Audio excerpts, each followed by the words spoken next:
Hi, திடீர்னு நான் health conscious ஆகிட்டேங்க. இந்த வீடியோ கண்டிப்பாக உங்களுக்கு ஷேர் பண்ணணும்னு தோணுச்சு. அதுக்காக தாங்க இந்த வீடியோ. நான் வந்து சேவிங்ஸ் வீடியோவெல்லாம் விட்டுட்டு இந்த வீடியோ போட்டுட்ருக்கேன். ஆக்சுவலாக கொஞ்ச நாளாக எல்லாத்தையும் பழகிறதே பெரிய வேலையாக இருக்குங்க. எல்லாருமே சொல்லுவாங்களே 21 நாள் அந்த வேலையை பழகிட்டிங்கன்னா அதுக்கப்புறம் உங்களுக்கு தானாகவே பழகிடும் அப்படின்னு. அந்த மாதிரி எனக்கு ஒரு 21 நாள் தேவைப்பட்டுச்சுங்க. பிகாஸ் 3 வேலையும் சமைச்சு குழந்தைங்கள பார்த்து அவங்கள யோகா கிளாஸ் கூட்டிகிட்டு போய் எல்லாமே அவங்களுக்கு சாப்பாடு ஊட்டணும், எக்கச்சக்க வேலைங்க, அளவே இல்லை. ஸோ அது எல்லாமே இப்போ தான் ஆரம்பிச்சிருக்கு. ஐ மீன் கம்ப்ளீட் ஒரு ஹோம் மேக்கராக இப்போ தான் ஆரம்பிச்சிருக்கு, அது ஜாயின்ட் ஃபேமிலியில்.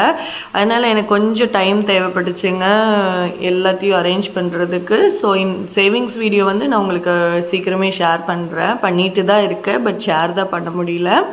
இப்போ வந்து ரொம்பவே ஹெல்த் கான்ஷியஸ் ஆகிட்டேன்னு சொன்னேன் இல்லைங்களா. என்னென்னா இப்போ எனக்கு யாருமே கைட் பண்ண தேவையில்ல. சமையல் பண்ணுறதுக்கு கைட் பண்ணுறதுக்கு யாரும் இல்லை. ஆக்சுவலாக அத்தை இருந்தால் ஏதாவது ஒரு சஜஷன் சொல்லுவாங்க, இது செஞ்சுக்கலாம், இது இல்லாமல் அது செஞ்சுக்கலாம் அப்படி சொல்லிட்டு. இப்போ வந்து நான் தான் சமைக்கணும். ஸோ காலையில் எழுந்திரிச்சு நான் தான் பிளான் பண்ணணும் நான் என்ன சமைக்கணும்னு சொல்லிட்டு.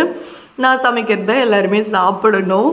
ஸோ அதனால் டெய்லியும் நானே பிளான் பண்ணிக்கிறதுங்க.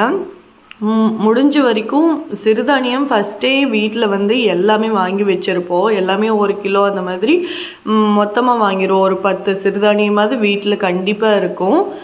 ஸோ டெய்லியும் 1 டம்ளராவது அட்லீஸ்ட் ஆஃப்டர்நூன் லஞ்சுக்கு, இல்லைன்னா காலையில் இட்லி தோசையா, இல்லைன்னா நைட்டு உப்புமாவா, ஏதோ ஒரு வேளை இருக்குங்க. இப்போ முடிஞ்ச வரைக்கும் 2 வேளை இல்லை 3 வேளையுமே சிறுதானியமாக மாற்றிட்டேன். இது வந்து கருப்பு கவுனி அரிசி பணியாரம். ஸ்டார்டிங்கில் பார்த்தது கருப்பு கவுனி அரிசி தோசைங்க. ஸோ முடிஞ்ச வரைக்கும் எல்லாமே குழம்பு, ரசம், பருப்பு இது வந்து நார்மலாக வச்சாலும் சிறுதானிய வகையில் தான். ஏதாவது இட்லி, தோசை, உப்புமா, பொங்கல், பிரியாணி, அதுலேருந்து எல்லாமே வந்து சிறுதானியம் தான் யூஸ் பண்ணி பண்ணிகிட்ருக்கேன். அதில் வந்து நிறைய டிஃப்ரென்ஸ் தெரியுதுங்க. பிகாஸ் என் பாடியே ரொம்ப வீக் ஆயிடுச்சு, உண்மையாலுமே சொல்கிறேன். நான் வந்து ஆல்ரெடி சொல்லிட்டே இருப்பேன், நிறைய தண்ணி குடிக்கணும். தண்ணி குடிக்காமல் டீஹைட்ரேஷன் பிரச்சனை ரொம்ப ஹெவி ஆயிடுச்சு. ஸோ தண்ணியும் கிட்டத்தட்ட 5 லிட்ரு குடிச்சிக்கிறேன். ஒரு 2 லிட்ரு பாட்டிலில் வாங்கி வச்சுட்டு 2 டைம் 3 டைமு. அது போக ரொம்பவே ஹெல்த் கான்ஷியஸ் ஆகி இதோட 3வது தடவை சொல்லிட்டேன். பிகாஸ் அப்படி ஆயிட்டேங்க உண்மையாலுமே.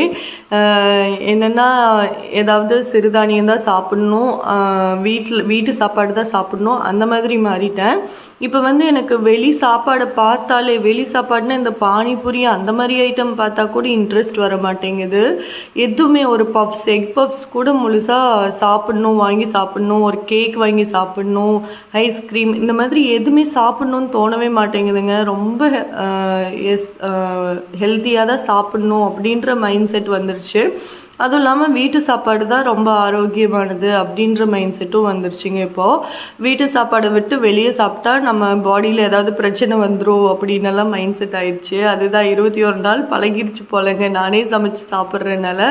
ஸோ கரெக்டாக டைமுக்கு சாப்பிட்டுக்கிறேன். சமையல் பண்ணும்போதே பசி ஆயிடுது. ஸோ சமைச்சு முடித்தோன்னே சாப்பிட்டுக்கிறேன். பசங்களும் வந்து ஸ்கூலுக்கு போக ஆரம்பித்தோன்னே அவங்களோட டைமிங்க்கு ஸ்கூலுக்கு அனுப்பிச்சி விட்டுட்டு மீதி டைம் இருக்குது. ஸோ பிரேக்ஃபாஸ்ட், லன்ச்சு சாப்பிட்றதுக்கு, அப்புறம் ஈவினிங்கும் அவங்கள யோகா கிளாஸ் கூட்டிகிட்டு போனோன்னு ஒரு 5 மணிக்குள்ளவே சமைச்சு முடிச்சிடுறேன் ஈவினிங் டிஃபன். ஸோ 7 மணிக்கு கிளாஸ்லேருந்து வந்த உடனே அவங்களுக்கு சாப்பிட வச்சுட்டு, இல்லைன்னா நான் ஃபஸ்ட்டு சாப்பிட்டுட்டு அதுக்கப்புறம் தான் அவங்களுக்கு ஊட்டி விடுறேன். ஸோ இந்த மாதிரி ஏதாவது ஒன்று. அது போக காய்கறி ஜூஸ் டெய்லியும் குடிக்கிறேங்க. நான் ஃபஸ்ட்டே ஷேர் பண்ணியிருக்கேன். மாமாவுக்கு வந்து டெய்லியுமே வெஜிடபிள் இல்லை நெல்லிக்காய் ஜூஸ் அந்த மாதிரி ஏதோ ஒரு ஜூஸ் காலையில் போடும். காஃபிக்கு பதில் அதுதான் குடிப்பாங்க. ஸோ மாமாவுக்கு போடும்போது எனக்கும் ஒரு டம்ளர் எக்ஸ்ட்ராவாக சேர்த்து போட்டு நான் குடிச்சிக்கிறேங்க. இப்போ அது வந்து எனக்கு அவ்வளோ ரெஃப்ரெஷிங்காக இருக்குது. பாடியில் அவ்வளோ டிஃப்ரென்ஸ் தெரியுதுங்க. அது போக பாடி ஹீட் எனக்கு ரொம்ப ஜாஸ்தி. நான் வந்து வெந்தய பவுட்ரு அரைச்சி வச்சுருக்கேன். என்னோடய ஹஸ்பண்டுக்குமே அப்பப்போ கொடுப்பேன், அவரும் பாடி ஹீட்டுன்னு சொன்னால். ஸோ அதை அரைச்சி வச்சுருக்கேன். 2 ஸ்பூன் தண்ணியில் கலந்து வெந்தய பவுட்ரு குடிச்சிக்குவேன். ஸோ இந்த மாதிரி எல்லாமே ஹார்லிக்ஸே இப்போ அவாய்ட் பண்ண ஆரம்பிச்சிட்டேன், ஒயிட் சுகர் அவாய்ட் பண்ண ஆரம்பிச்சிட்டேன். நிறைய டிஃப்ரென்ஸ் தெரியுதுங்க. அதனால் நீங்களும் நிறையா சிறுதானியம் எடுத்துக்கோங்க. நான் வந்து எல்லா சாப்பாடுமே என்னால் வீடியோ எடுக்க முடியல, எல்லா டைம் செய்கிறதோ. அப்பப்போ ஒரு சில வீடியோஸ் மட்டும் கவர் பண்ணியிருக்கேன். ஆனால் முடிஞ்ச வரைக்கும் லன்ச் வந்து இன்றைக்கி கூட லன்ச் வந்து காட்டு யானம் சாப்பாடு தான் செஞ்சேன். பட் அது வீடியோ எடுக்கலைங்க. ஸோ பசங்களுக்குமே லஞ்சுக்கு அது கொடுத்து விட்டுறது, நானும் சாப்பிட்டுக்கிறேன், மாமாவுக்கும் அது கொடுத்துட்றதுங்க. ஸோ வீட்டில் எல்லாருமே கொஞ்சம் ஹெல்த்தியாக இருப்போம். அண்ட் நிறைய ஹெல்த் பெனிஃபிட்ஸ் இருக்குது இல்லைங்களா அதில்.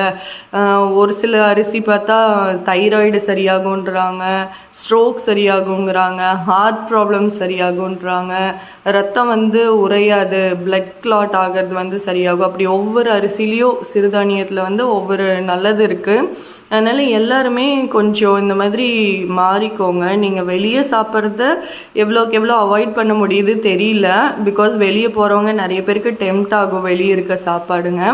இப்போ வந்து நான் வீட்டில் டைமுக்கு சமைச்சிடுறதுனால கரெக்டாக பசி எடுக்கும்போது வீட்லேயே சாப்பிட்றேன். அதனால வெளியே போனால் சாப்பிட்றதுக்கு இன்ட்ரெஸ்ட் வரதில்லை. எதையுமே பார்த்தாலும் சாப்பிட்ணுன்ற ஆசை வரதில்லை.